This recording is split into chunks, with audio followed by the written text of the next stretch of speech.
जो ब्रह्म को जानता है वही ब्राह्मण है। गुलजारी नंदा जी ने कहा था कि देखो भाई, दाल में पर्याप्त मात्रा में नमक हो तो ठीक है, यहाँ तो पूरी दाल ही नमक नमक है। दिल्ली में जो नौटंकी चल रहा है सारी देश देख रही है, सारे लोग देख रहे हैं। योगी तो बहुत बढ़िया काम कर रहे हैं, मौलिकता को नहीं छोड़ रहे हैं। पुलिस आपकी, न्यायपालिका आपकी, सब आपकी, और आपके नीचे एक दूसरे व्यक्ति वो राज कर रहा है, उसको पुलिस नहीं देते हैं, उसका व्यवस्था नहीं करते हैं, उसके गला में फंदा बांध के करते हैं। सारे धर्मों का मूल उद्देश्य यही है, सबका सर्वे भवन्तु सुखिनः सर्वे सन्तु निरामया। जब राज्य हो गया, पब्लिक के वोट से राज्य बनी, तो राज्य सबसे सर्वोच्च है।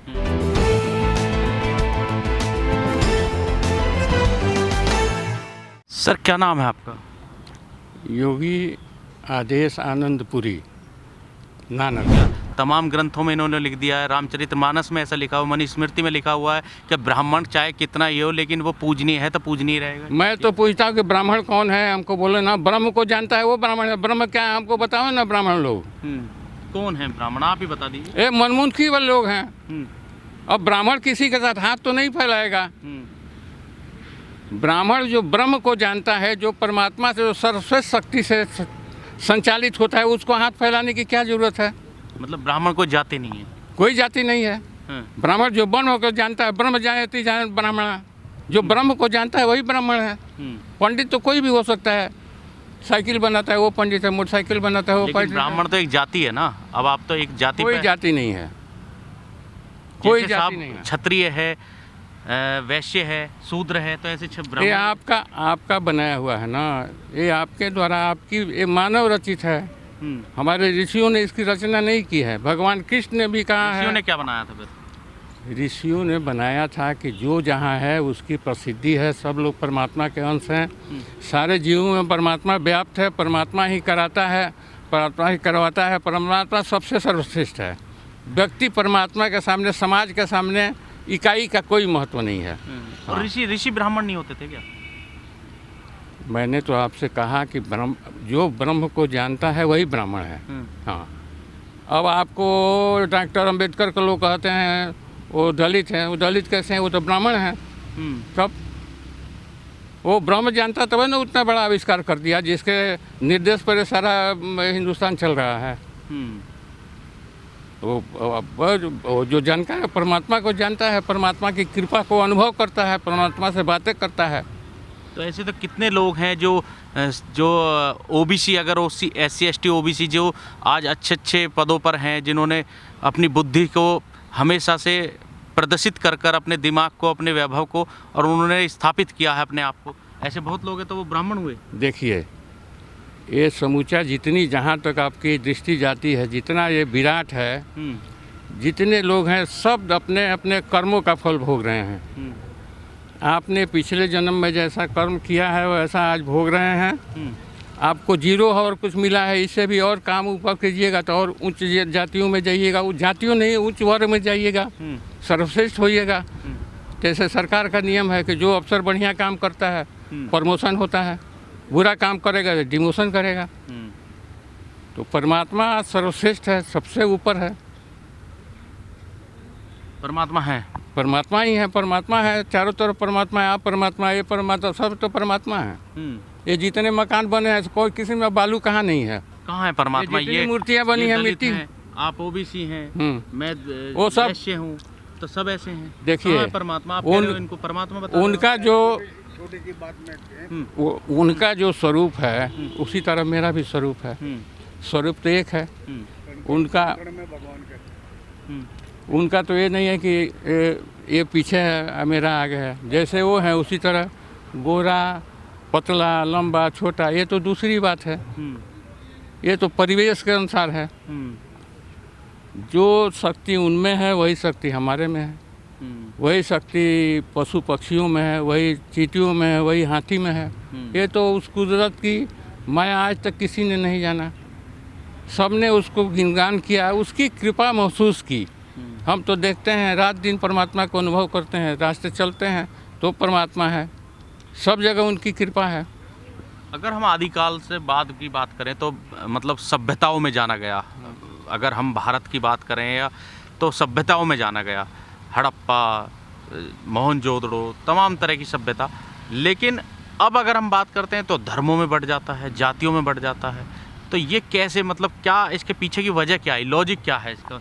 देखिए, सबसे बड़ी बात ये है हम्म, कि व्हाट इज रिलीजन, हम्म, धर्म क्या है। हम्म, इसको बहुत लोगों, अधिकांश लोग नहीं जानते हैं कि धर्म क्या है। हम्म, धर्म यह है कि आपको जो प्रकृति ने जो चीज़, आपको जितनी चीज़ें आँख से देख रहे हैं हम्म, उसका अनुसरण किया जाए, उसकी रक्षा किया जाए, उसको बनाया जाए, उसको विनाश से बचाया जाए, उसको सर्वोन्नत बनाया जाए, उसको ज्ञानी बनाया जाए। यही धर्म है।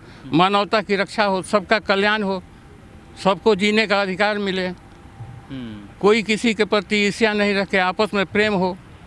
भगवान कृष्ण देखिए कितने हजार पहले आए, आज भी प्रेम उनका चल रहा है। कितने लोग विदेशों में, कितना कृष्ण का चल रहा है नाम।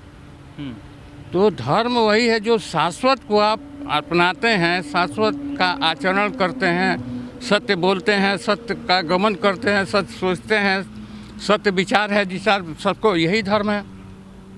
सारे धर्मों का मूल उद्देश्य यही है, सबका सर्वे भवन्तु सुखिनः सर्वे सन्तु निरामया। लेकिन साहब योगी जी जब बयान देते हैं वो कहते हैं सनातन धर्म सबसे राष्ट्रीय धर्म है, सबसे पुराना धर्म है। योगी तो बहुत बढ़िया काम कर रहे हैं, मौलिकता को नहीं छोड़ रहे हैं। हाँ, कैसे, वही तो मैं कह रहा हूँ, वो कैसे? मौलिकता देखिए, मौलिकता ये है कि योगी जी कल भी योगी थे, जब पार्लियामेंट में तब भी योगी थे।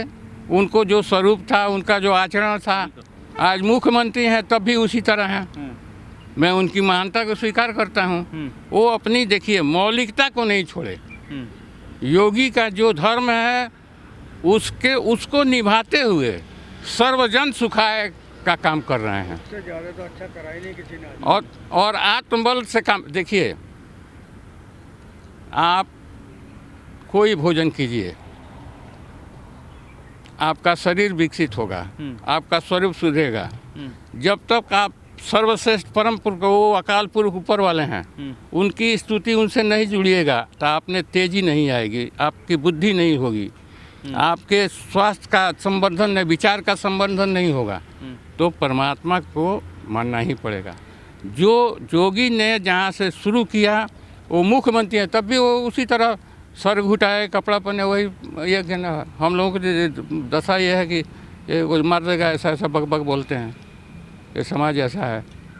लेकिन जो इन सब चीज़ों से, जो सनातन से धर्म ग्रंथ जुड़े हुए हैं, जिनकी मतलब एक तरह से एग्जाम्पल दिया जाता है और जो आज उसको रिप्रेजेंट करते हैं, तो वहाँ अगर देखा जाए तो उन धर्म ग्रंथों में तो बहुत सी अजीब चीज़ लिखी हैं। मनुस्मृति मान लीजिए, जब जैसी व्यवस्था होती है, जब जैसा आचरण होता है, वातावरण होता है, जैसा उस हिसाब से संतों ने, जो आचार्य थे, जो महापुरुष थे, जो महान आत्माएं थीं, जो उत्कृष्ट आचार्य रजनीश के अनुसार जो उत्कृष्ट आत्माएं थी, जो ऊंची आत्माएं थी, जो सर्वे भवन्तु सुखिनः सर्वे भवन्तु निरामया, जिन्होंने इसका ये किया, जिन्होंने गायत्री मंत्र का ये आविष्कार किया, महर्षि विश्वामित्र ने, सर्वे भवन्तु सुखिनः, सबका कल्याण हो, सबका उद्धार हो। लेकिन साहब कहाँ है वहाँ तो एक ही लोग, एक ही जाति, पर्टिकुलर जाति के लोगों को आगे रखा गया, उनको ही, बाकी तो किसी को मौका ही नहीं मिला। देखिए अर्जुन की, आज आप अर्जुन से ले लीजिए, अर्जुन को विष धनुर्धरों में सबसे श्रेष्ठ माना जाता है और एकलव्य का अंगूठा काट लिया जाता, तो कहाँ है न्याय, बताइए। देखिए, हाँ, प्रकृति का नियम है। हाँ, कि तब जो कहाँ प्रकृति चली गई थी जो सर? नहीं, आप देखिए, किसी फिल्म की कहानी बनती है, 3.5 घंटे की एक दुनिया होती है, तो उसमें नायक भी होता है, खलनायक भी होता है, नायिका भी होती है, विदूषक भी होते हैं। अगर नहीं हो तो दुनिया चलेगी कैसे, फिल्म चलेगा कैसे? तो परमात्मा एक मर्तबा पत्रकारों ने, आप जैसे वरिष्ठ पत्रकारों ने तो पूछा था गुलजारी नंदा से कि भाई दुराचार, अत्याचार तो हर युग में रहता था, आज भी है, तो आप इसको कैसे बुरा कहते हैं? तो स्वर्गीय गुलजारी नंदा जी ने कहा था कि देखो भाई, दाल में पर्याप्त मात्रा में नमक हो तो ठीक है, यहाँ तो पूरी दाल ही नमक है। सत्य अर्थ नहीं असत्य समझा, मतलब ये जो चीजें हैं ये गलत हैं या जो परंपरागत चीजें चलती आ रही थी वो देखिए, गलत है? अब मैं वो समझना चाहता हम लोग भटके हुए इसलिए कि अपने पुरखों को भूल गए हैं। हूं। हाँ। अब देखिए आज कौन है जो- पुरख है, वही तो हम भी नहीं जानते, आज बता दो आप। जिनके द्वारा हम लोग हैं, जिनसे हम लोग उत्पन्न हुए हैं, वही हमारे पुरखे हैं। हमारे पिता मनु महाराज, माता शत्रुपा, हम्म, ये लोग हमारे पुरखे हैं। हमारे हरिश्चंद्र, शिवी, दिलीप, हम्म, महाराज रावण। अब आप रावण के नाम पर भी रखिएगा, मैं तो महाबन 10 विषय तो होगा, महान विज्ञता था, उसके जैसा वैज्ञानिक आज तक नहीं हुआ। हमारे यहाँ तो देखिए, हमारे यहाँ की परंपरा रही है, सब ऋषियों की तो मान्यता फिर होती है। जलाया क्यों जाता आप? सब ऋषियों की मान्यता है। चारवाक ये थे, धर्म को नहीं मानते थे, फिर भी उनको तो विद्वान, वो सबकी कदर है, लेकिन सबकी मर्यादा है। सब लोग अपने मर्यादा में रहें तो उनका स्वागत है। मर्यादा से उल्लंघन करेंगे तो उनकी दुर्गति होगी। जो सोचते हैं उनकी दुर्गति होगी। तो महाराज परमात्मा, मनु जो लिख गए वो भी ठीक है? सबसे पहले तो ये बात है कि मनु जो लिख गए उनकी कोई मूल प्रति आपके पास है कि नहीं। जो मनुस्मृति है वो क्या? ये रामचरितमानस, अब देखिए रामचरितमानस पर इतना बवाल हुआ है। रामचरितमानस का पांडुलिपि किसी के पास है, वो किसी को दिखलाएंगे पत्रकार को? फिर ये जो गीता प्रेस ने छाप दिया ये क्या है? वो इसमें देखिए सवाल क्यों नहीं उसमें उठा? उसमें आप जैसे लोग क्यों नहीं सामने आए कि भाई नहीं ये तो गलत है ये चीज? भाई सच्चे भाई लोग आप तो जब आप इनके पैरोकार हैं, आप ही इनको जानते हैं, तो आप इनको गलत अगर समाज में प्रसारित की जा रही है तो इन पर आप उंगली उठाइए। अब उनके पास लाउड स्पीकर है। अब तो अब आप कह रहे हैं कि मनुस्मृति हम में लोग गलत है, तो जंगल में मनुस्मृति के खिलाफ आप आवाज उठाइए कि गलत है मनुस्मृति, ये है ही नहीं। देखिए जो गलत है वो गलत साबित होगा। दो सवाल थे बस, मैं खड़ा नहीं रह जाता। आप एक मिनट बैठ जाइए, एक मिनट। हाँ। जो गलत है वो आज गलत है, कल भी गलत होगा। गलत शुरू करेगा उसकी अंतिम परिणति गलत होगा। ये जो व्यवस्था है समूचा निंदनीय है, ऐसा नहीं होना चाहिए। आज का देखिए परिपालन हो गया है कि आज आप सत्ता में हैं, कल जो सत्ता में है उसको गाली दे रहे हैं। ऐसा नहीं होना चाहिए। हमारी ये परंपरा नहीं है। हमारे यहाँ ये परंपरा है कि राम ने रावण को मार दिया और लक्ष्मण को भेजा कि आज के सबसे बड़े विद्वान और राजनीतिज्ञ कूटनीतिज्ञ हैं, उनसे कुछ सीखो। तो उनसे भी शिक्षा ले। हमारी ये परंपरा है, हम इसको निभाते हैं। कोई निंदनीय नहीं है। आपके आज के विद्वान भी कहते हैं कि भाई कोई गलत करता है तो उसको सुधारने का काम करना चाहिए, उसकी हत्या मत कीजिए, उसके लिए न्याय व्यवस्था है। आज तो हमारा समाज चिंतन प्रक्रिया बहुत उच्च स्तर पर, माननीय न्यायाधीश लोग इतना बढ़िया बढ़िया न्याय करते हैं, कोई सुने तब ना। अभी हो रहे हैं, ऐसा लगता है एकदम हो रहा है। वो दिल्ली में जो नौटंकी चल रहा है सारी देश देख रही है, सारे लोग देख रहे हैं। आपका राज्य समाज समूचे राज्यों में है, पुलिस आपकी, न्यायपालिका आपकी, सब आपकी, और आपके नीचे एक दूसरे व्यक्ति वो राज कर रहा है, उसको पुलिस नहीं देते हैं, उसका व्यवस्था नहीं करते हैं, उसके गला में फंदा बांध के करते हैं। जब राज्य हो गया, पब्लिक के वोट से राज्य बनी, तो राज्य सबसे सर्वोच्च है।